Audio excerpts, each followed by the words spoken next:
कहते हैं ना, जब धरती लगे फटने प्रसाद लगे बटने। एफएटीएफ की डर से भारत को बहुत बड़ी चीज दे दी है यूएई ने, और यूएई ने जो चीज दी है भारत को, उससे सबसे बड़ा झटका लगा है पाकिस्तान को। पाकिस्तान उम्मीद भी नहीं कर सकता था उसका पूरा तंत्र इस तरीके से तोड़ देगा भारत, और भारत 1992, 93, 1999 का बदला इतनी आसानी से निकाल लेगा। तो वहीं दूसरी तरफ आखिर रूस ने क्यों बॉम्बर्स भेज दिए? क्या कुछ चल रहा है जियोपॉलिटिक्स में, और क्या तीसरे विश्व युद्ध की शुरुआत है? जानेंगे इन खबरों को विस्तार से। ये जो तस्वीरें देख रहे हैं आप, ये अमेरिकन आर्मी है, और ये अमेरिकन आर्मी अब अलग अलग जगहों से जो तैनात थी नाटो मिशन के तहत वापस पहुंच रहे हैं यूरोप। अब यूरोप में इनके पहुंचने का क्या मतलब है? यूरोप में तो बस पास में पड़ेगा यूक्रेन, यानी यूक्रेन और रूस की जंग के लिए क्या अपनी सेना को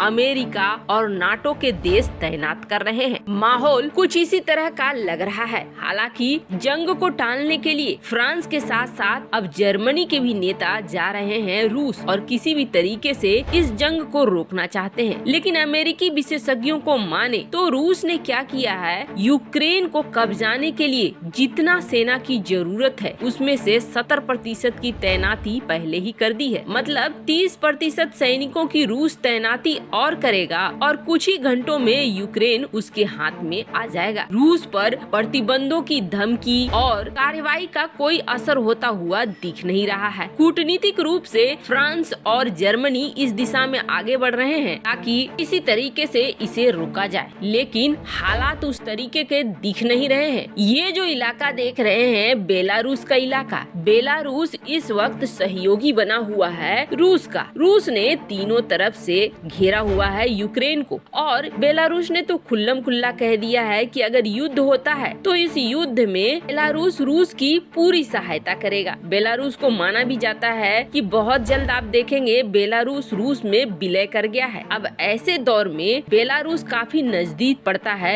यूक्रेन, और यूक्रेन के नजदीक पड़ने की वजह से बेलारूस बड़ा खतरा बना हुआ है। यूक्रेन पर रूस कभी भी हमला कर सके इस तरह की शक्ति हासिल कर ली है। पर कहा जा रहा है कि जिस तरीके से चीन कर रहा है ताइवान के साथ युद्धाभ्यास, या फिर उसके क्षेत्र में घुसपैठ करके फिर निकल जाना, फिर घुसपैठ करके फिर निकल जाना, ऐसे करते करते में अचानक से ताइवान पर हमला कर दे चीन, वैसा ही कुछ करेगा रूस भी। अब रूस ने अपने परमाणु क्षमता से संपन्न 2 Tu-22M3 बम वर्षक विमानों को भेज दिया है, और ये बम वर्षक विमान बेलारूस वायुसेना के साथ मिलकर 4 घंटे तक अभ्यास किया। ऐसे तो रूस ने कहा कि यह युद्धाभ्यास का हिस्सा है, हम कोई जंग वंग नहीं करना चाह रहे हैं, लेकिन बेलारूस में गश्त करते हुए विमानों ने कई बार उड़ान भरी, और ऐसा लगने लगा कि ये यूक्रेन की तरफ अब घुसेंगे कि तब घुसेंगे। सैन्य जमावड़ा यहाँ बहुत ज्यादा बढ़ गया है, और उतना ही ज्यादा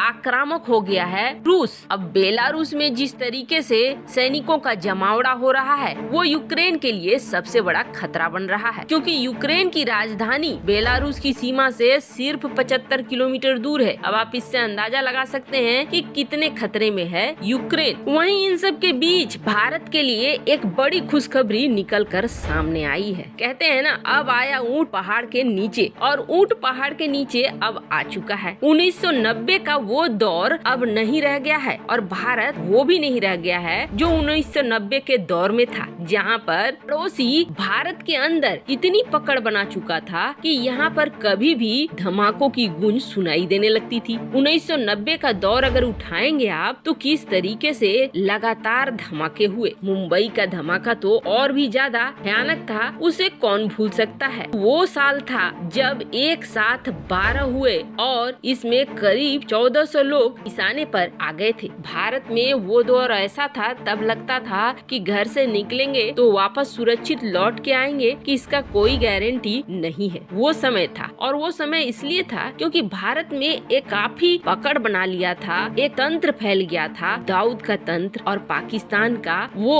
तंत्र जो बखूबी पाकिस्तान के लिए बहुत अच्छे से काम करता था। RDX को स्मगल करके भारत में लाना आसान था इस तंत्र के लिए, उससे भी आसान था जब इनके ऊपर कार्रवाई होने का डर होता था तो ये किसी किसी न किसी मुस्लिम देश में भाग जाते थे और वहाँ जाकर शरण ले लेते थे। वहाँ से फिर इन्हें लाना बहुत बड़ी टेढ़ी खीर हो जाती थी। अभी जैसे आप दाऊद को ही देखेंगे, वो पाकिस्तान में छिपा बैठा है, लेकिन पाकिस्तान से अभी तक भारत नहीं आ पाया है। दुनिया बहुत अच्छे से जानती है, पहले तो पाकिस्तान इस चीज को मानता भी नहीं था, लेकिन जैसे ही एफएटीएफ की तलवार पाकिस्तान के ऊपर लटकने लगी, पाकिस्तान ने ये माना कि दाऊद उन्हीं के यहाँ पर है और उसकी संपत्तियों का ब्यौरा भी देने लगा। लेकिन फिर भी कोई बहुत बड़ा फायदा अब तक नहीं हुआ था। फिर चीजें बदली, नई सरकार आई, नई सरकार ने अपनी कूटनीति, विदेश नीति सब कुछ बदल दी और इस कूटनीति, विदेश नीति का सबसे पहला असर देखने को मिला मिडिल ईस्ट यानी कि यूएई, सऊदी अरब, इन इलाकों में। यूएई के साथ भारत ने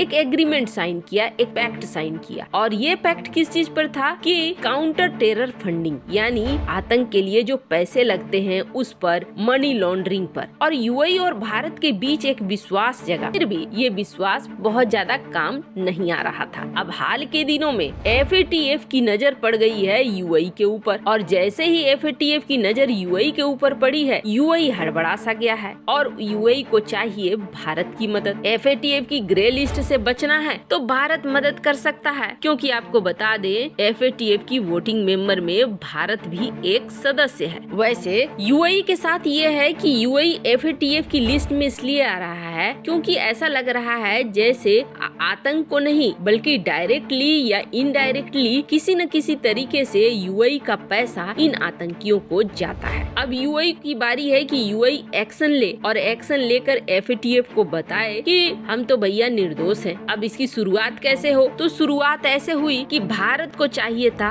अबू बकर। अबू बकर कौन है? 1992 के धमाकों का मास्टरमाइंड। अब अबू बकर को लेकर भारत ने यूएई के सामने रखी सर कि इसे भी काफी दिनों से बिरयानी खिला दिया, अब इसे भेजो, वरना ये जो एफएटीएफ है इसमें हम आपकी कोई मदद नहीं कर पाएंगे। भाषा ये न हो, लेकिन संदेश यही है कि एफएटीएफ में अगर आपको हमारी मदद चाहिए तो आपको भी हमें मदद देनी होगी। और यही वजह है कि यूएई ने बहुत दिनों बाद बहुत इम्पोर्टेंट काम किया है, जिसे आप कहेंगे कि यूएई में भारत की सबसे बड़ी जीत है कि इसे पकड़कर भारत को दे दिया है। अब भारत इसे लाएगा। ये वो है जो दाऊद का बिल्कुल राइट हैंड माना जाता है। अब इस तंत्र को भारत तेजी से तोड़ता जा रहा है। वैसे कहते हैं ना, जब तक दबाव नहीं होता है तब तक कोई काम नहीं होता है। ये यूएई भारत के लिए पहले भी कर सकता था, लेकिन एफएटीएफ का डर यूएई को ऐसा करने को मजबूर कर रहा है। ये एफएटीएफ ने ही बस में लाया है। वैसे